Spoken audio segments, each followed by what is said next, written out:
Now, essentially, Medal of Honor is two games. It is the single player and the multiplayer. The single player is made by Danger Close, which I haven't heard of, and this multiplayer is made by the DICE, which we've pretty much all heard of. Anyway, I'm going to talk about the single player to start off with. Saying this game looks like a Call of Duty game is probably a fair assumption, but saying it plays like one is completely wrong, because this game is actually very different from the Call of Duty campaigns. For starters, the atmosphere is a lot stronger and a lot different than you see in modern shooters. It's very realistic, which was quite surprising, and apparently, according to people in Iraq, it's very authentic as well. The soldiers are all very professional, and it's great for once to actually be in a real conflict that's happening at the moment. But from there, that's pretty much where the flaws start. I mean, sure, there is a lot of cool action going on in this game, but it is very flawed. Okay, so you've probably heard you play as three characters. I'm not going to bother naming them. Of these three characters, one of them, Deuce, has some of the worst missions in this game. He has stealth missions for one, which are horrible. They're horribly scripted, and the terrible AI, which I'll talk about later, makes the game a whole lot worse than stealth. His other sequences are sniping, and these are also very bad because you can never really work out where your enemies are, particularly on the long range snipe. Seriously, the stealth in this, it's way too scripted, and it doesn't actually feel like stealth because you're not sneaking up behind people. You're just shooting people from a distance, and most of the time it just requires patience, which is absolutely bullshit. The campaign is quite short, though it is very varied, and it's actually quite fun while it lasts. It's pretty painfully linear, so none of the vehicle sequences or stealth sequences work at all. But other than that, it's pretty fun for the other missions. Interesting mechanics like leaning and sliding are pretty cool, and I like it that they're integrated in this game. But what really brings the game down is the AI. It is so retarded. I heard it in reviews and I didn't believe it, but you actually need to see this AI for yourself. The AI in Medal of Honor Frontlines, which comes on the Special Edition disc, is so much better than the AI in this. It's just so bad that I can't describe it. So the campaign is decent while it lasts, but it does have its flaws, and it's probably better than a Call of Duty campaign or something like that. So I don't think you should get this game just for single player, because it won't satisfy you, but it's there and you can play it. Now, no bullshit, I'm just going to put this bluntly. Medal of Honor 2010 is basically Battlefield Bad Company 2 on a smaller scale with less attention to detail. There's just over a third of the guns that are in Battlefield Bad Company. There's no destructible environments, which makes no sense on the Frostbite engine. And it only has one rank system, which is really lame. But aside from this, standing on its own, Medal of Honor is actually pretty bad anyway. Starting off, there's only really 8 maps across like 4 different modes, and there's no downloadable content to be released to this date, which is quite lame. And all of these maps pretty much look the same, and they're all designed the same as well, so really you don't feel like you're playing on a different map. You only have 3 classes, and you can level each one of these up to level 15. And you can't actually level up yourself, which is a really big flaw in the game, because I haven't seen a lack of that since like 2004. It's quite slack, actually.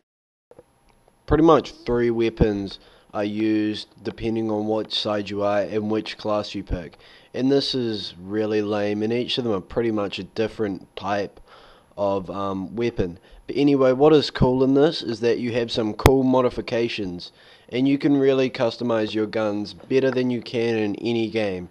You have sights, barrels, and ammunition, and each of these can be changed to all these different things that you unlock on the way, which is really cool, and it's probably the only redeeming feature of Medal of Honor's multiplayer. Disappointingly, the game is also glitchy and doesn't run very well. In the short time that I played it, which was about 8 hours, it froze on me 4 times, which was disgraceful.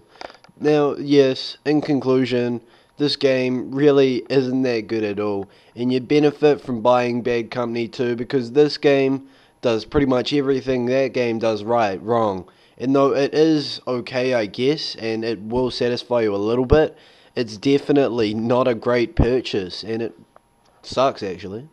Now, Medal of Honor is an interesting game for presentation because it actually runs on dual engines. In the single player, it runs on the Unreal 3.5 engine from Epic Studios, and in multiplayer, it runs on Frostbite from DICE.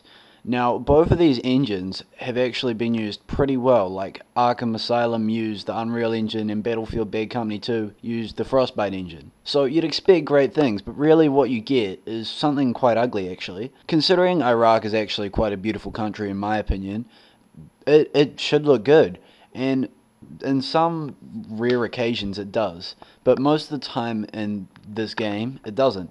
Now, in the single player, the pros are you've got like these mean particle effects and like smudgy effects with light and stuff that I can't actually explain. But the downside is you've got some so average character models. Like, they're not good or they're not bad, they're just average. And then you've got some really disgusting looking environments. But you've got some cool blood, I'll tell you that. The blood is spot on. And so is the language, it's awesome. And you know, you probably have, if you play Bad Company, you know that the sound is awesome.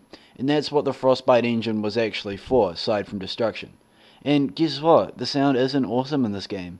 It's actually quite average, and sometimes it can sound pretty bad, because the muffler is just always on. It sounds terrible. Anyway, in the multiplayer, everything actually looks like Bad Company. Like, you will see a million items that look exactly the same walls, the same everything. And that's retarded. You'll also see some pretty severe clipping. It's actually quite disturbing. And just visual glitches like this just get so annoying.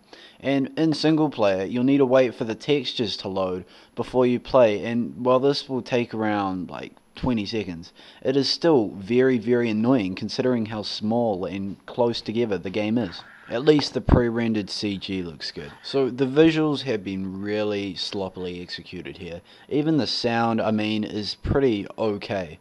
So this is a lesson. That's what happens when you get like some dual engines running together, especially when they're not that great in the first place. So there we go. Medal of Honor's visuals are so average. There's nothing really that good about them, and there's nothing too bad, but they're still pretty sloppy, and I'm disappointed. I really am. So Medal of Honor has tried, but it has failed. And considering that this formula has actually been being used so constantly over the past few years, it's stupid that Medal of Honor would actually miss this mark. But the little innovations it has done, it has got partially right, and to be honest, I'd actually really like to see a sequel of this game. That's really what this game needs, and that'd be great. And if that game's good, then that'll be awesome. But for the meantime, just do not buy this game, because it's simply not good. And it does have some good ideas, but they need refining. And anyway, that's me.